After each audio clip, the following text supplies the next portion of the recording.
Hello दोस्तों, स्वागत है आपका अपने यूट्यूब चैनल की फार्मेसी में।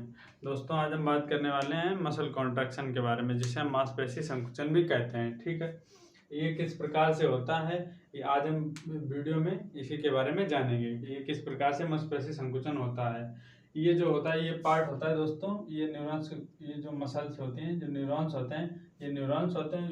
ये जो पार्ट आप देख रहे हैं, ये होता है न्यूरॉन्स का नीचे का पार्ट, जिसे हम टेल बोलते हैं। ठीक है, ये होता है टेल, जो ये न्यूरॉन्स का नीचे का पार्ट होता है। ठीक है, इसके अंदर जो फिल होता है वो एसीएच भरा हुआ होता है, एसिटाइल क्लोरीन हार्मोन्स। ठीक है, इसके बाद आ जाता है अपना ये सार्कोप्लाज्मिक रेटिकुलम, ये हो जाता है। ये अंदर का पार्ट देख रहे हैं हम दोस्तों, इसे बोलते हैं हम सार्कोप्लाज्मा।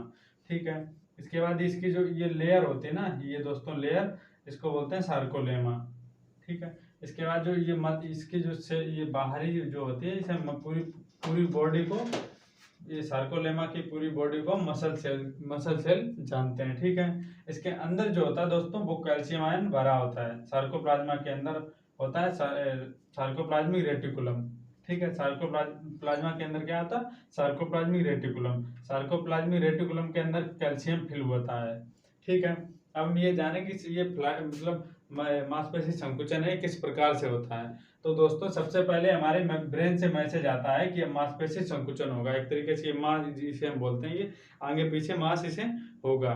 तो ये हमारे ब्रेन से मैसेज आता है, इसको सार्कोप्लाज्मिक रेटिकुलम को, इसको आता है ब्रेन से डायरेक्ट मैसेज आता है हमारे सार्कोप्लाज्मिक रेटिकुलम को कि भाई अब यहाँ से कैल्शियम आयन रिलीज करिएगा। ठीक है, जब जाके ये यहाँ से एक्शन पोटेंशियल ये होता है, ये बीच की जो ये होता है, यहाँ से एक्शन एवं पोटेंशियल होता है। ठीक है, तब जाके कहीं वो कैल्शियम आयन यहाँ से रिलीज होता है। कैल्शियम आयन रिलीज होता है कहाँ से, रिलीज होकर कैल्शियम आयन इसमें चला जाता है सार्कोप्लाज्मा में। ठीक है, सार्कोप्लाज्मिक रेटिकुलम से कैल्शियम आयन सार्कोप्लाज्मा में चला जाता है। समझने की बात है दोस्तों, ये है एकदम सरल ही भाषा में, केवल इसमें थोड़ा दिमाग लगाने की बात है, समझ में बहुत अच्छी तरीके से आ जाएगा। एक बार और समझा दें तो ये ब्रेन से जो हमारा है, ये मैसेज आता है किसके पास, सार्कोप्लाज्मिक रेटिकुलम के पास, कि भाई यहाँ से अब हमें कैल्शियम आयन रिलीज करिएगा मांसपेशी संकुचन होने के लिए। ठीक है, तो ये होता है क्या है कि सार्कोप्लाज्मिक रेटिकुलम के पास ब्रेन से मैसेज आया, यहाँ से कैल्शियम आयन रिलीज हुआ। कैल्शियम आयन रिलीज होने के बाद वो जाता है सार्कोप्लाज्मा रेटिकुलम में। ठीक है, सार्कोप्लाज्मा में चला जाता है। सार्कोप्लाज्मा के बाद कहाँ जाता है, ये एक्टिन पर जाता है। इस ये यहाँ पे एक्टिन होता है। एक्टिन के बारे में हम आगे डिस्कस करेंगे। उससे पहले मैं बता दूं, ये पूरी जो ये क्रिया होती है, ये दोनों के बीच में, इसको जो दो पार्ट जहाँ पे मिलते हैं, एक तरीके से एग्जाम्पल में आपको हम बता दें, जंक्शन जिसे हम बोलते हैं, इसे पूरे पूरे इसको हम बोलते हैं न्यूरोमस्कुलर जंक्शन। इसको क्या बोलते हैं, न्यूरोमस्कुलर जंक्शन।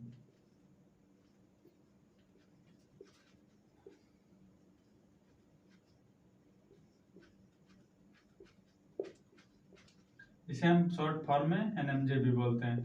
ठीक है, एक तरीके एग्जांपल में मान लीजिए कि दो ट्रेनों के स्टेशन है, उसी को हम बोलते हैं एनएमजे, जो कि एक स्टेशन इसे मान लीजिएगा, ये हमारा एक स्टेशन ही है, एक स्टेशन ही है। यहाँ से दो ट्रेनें मिली तो इसको हम क्या बोलेंगे, जंक्शन। जहाँ पे दो ट्रेनें मिलती हैं एक तरीके से, उसे हम बोलते हैं जंक्शन। ठीक है, अब ये सार्कोप्लाज्मा के बाद का क्या काम क्या होता है कि सार्कोप्लाज्मा एक्टिन पर बाइंड होता है जाके। एक्टिन को हम आगे समझेंगे, इसको ही हम एक तरीके से समझेंगे डायग्राम के माध्यम से। दोस्तों, जो सार्कोप्लाज्मा से कैल्शियम आयन आया है ना, वो किस प्रकार से एक्टिन पर बाइंड होगा, इसके बारे में जानेंगे। एक्टिन जो है, इसको तीन पार्टों से मिलकर ये बनता है। पहला क्या होता है, जी एक्टिन। जी एक्टिन में होता है, ये छोटे छोटे पार्टिकल्स होते हैं। ठीक है, इसके बाद आता है एफ एक्टिन। एफ एक्टिन क्या होता है, ये जो छोटे छोटे पार्टिकल्स होते हैं ना, ये फिर मिलकर के बड़े पार्टिकल बनते हैं। ठीक है, फिर इसके बाद हमारा एक्टिन बनता है। एक्टिन इस प्रकार से बनता है, गोले टाइप में होते हैं। इसके अंदर दोस्तों जो एक होता है ना, ये जो एक्टिन का एक पार्ट होता है, ये एकदम एक तरीके से इस प्रकार से सटे हुए होने चाहिए, इसमें मतलब बीच में गैप नहीं होता है। ठीक है, जो कि अगर ये है तो यहाँ पर ये बीच में गैप हो जाता है, लेकिन इतना तो होता है। ये है जो लाइन में इसमें गैप नहीं होता है। ठीक है, अभी वर्क किस प्रकार से करता है, जैसे मान लीजिए ये हमारी सार्कोप्लाज्मिक रेटिकुलम से कैल्शियम आया है। ठीक है, मान लीजिएगा एक तरीके से एक्टिन है। ठीक है, इसके ऊपर जो है हमारी लेयर लगी है ट्रोपोमायोसिन की। ठीक है, मान लीजिएगा इसे एक्टिन है, ये इसके ऊपर जो लगी है लेयर वो मायोसिन की है। ठीक है, इसके ऊपर जो एक तरीके मान लीजिएगा चीनी के दाने हैं, जो कि इसके चार दाने यहाँ पर हैं, 4 दाने यहाँ पर, 4 दाने यहाँ पर लगे हुए हैं इसके चीनी के, ठीक है। इसके ऊपर जब ये मायोसिन होता है, ठीक है, इसकी जो ट्रोपोमायोसिन की लेयर लगी होती है, इसके ऊपर दाने लगे तो मायोसिन के होते हैं। एक्टिन क्या होता है? एक्टिन एक थिन फिलामेंट होता है, मतलब लूज फिलामेंट होता है, ठीक है, जो इसके अंदर अंतर होता है। ये एक्टिन है, इसके ऊपर जो लेयर लगी है वो ट्रोपोमायोसिन की है, जो और इसके ऊपर जो मायोसिन के बिंदु रखे हैं एक तरीके से, जो चीनी के पार्टिकल्स हैं, उसे मायोसिन कहते हैं। मायोसिन जो होता है वो थिक फिलामेंट होता है, ठीक है। जब कैल्शियम आयन इस पर मायोसिन पर ट्रोपोमायोसिन पर बाइंड करता है, तब जाके कहीं पर ये ट्रोपोमायोसिन है वो एक तरीके से खुल जाता है। इस प्रकार से बंद है, इस प्रकार से मान लीजिए बंद है ये हमारा, ठीक है। जब इस पर बाइंड हुआ, कैल्शियम आयन लगा है, तो ये क्या हुआ? खुल गया हमारा थिक फिलामेंट, ठीक है। फिर इसके बाद जब इस पर एक्टिन पर ये बाइंड हो गया कैल्शियम आयन, इस पर चिपक गया, ठीक है। अब इसके आगे ये हमारा होता है दोस्तों थिन फिलामेंट, ठीक है। ये जो बीच में होता है ये होता है थिक फिलामेंट। ये जो है एक तरीके ये जो मांसपेशी है ये आगे बढ़ रही है, ये आगे पीछे हो रही है, तो ये क्या हमारा थिक एवं थिन फिलामेंट है। इस संकुचन किस प्रकार से होता है? ये जैसे है, ये हमारा क्या है, ये आपस में मिले तो क्या हुआ? मांसपेशी संकुचन हुआ। अगर ये दूर हुए तो मान लीजिएगा ये दूर हो गए, ठीक है, तो ये क्या हुआ? रेस्ट कंडीशन में। मांसपेशी संकुचन हुआ तो ये पास में आ गए, फिर क्या हुआ? ये संकुचन हुआ। ये क्रिया इसी प्रकार से चलती रहती है। ये जब भी पास में जाएंगे तो मांसपेशी संकुचन होगा, ये जब दूर हो जाएंगे तो ये हमारी रेस्ट कंडीशन में चली गई, ठीक है। इसके बाद आता है मतलब यहीं पर होता है ये मतलब इस पूरी को स्टेज को हम कंट्रोलेड स्टेज कहते हैं, ठीक है।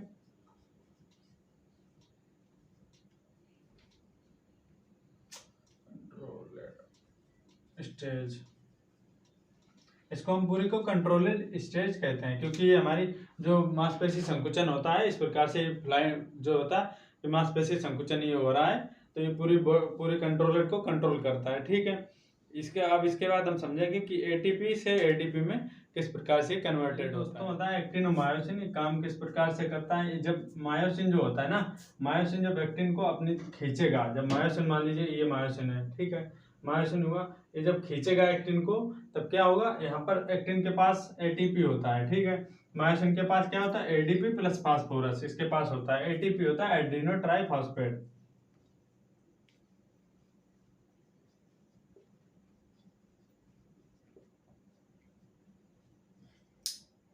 क्या होता है? एडीनो,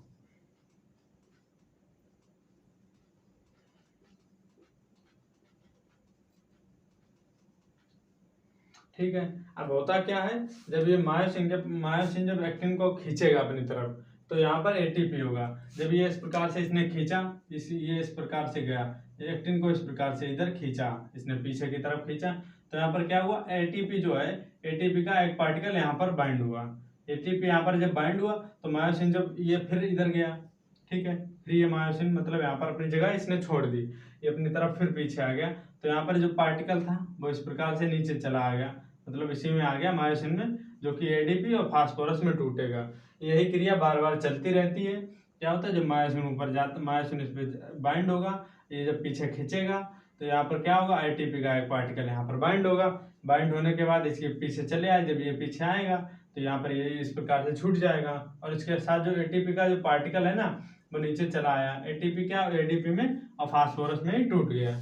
यही क्रिया बार बार चलती है। आपको वीडियो अच्छी लगी हो तो चैनल को सब्सक्राइब करें एवं बेल आइकन को भी प्रेस कर दें एवं ज़्यादा से ज़्यादा लोगों को शेयर करें, ठीक है। मंजिल मिले ना मिले ये तो मुकद्दर की बात है, कि मंजिल मिले ना मिले ये तो मुकद्दर की बात है, हम कोशिश भी ना करें ये तो गलत बात है।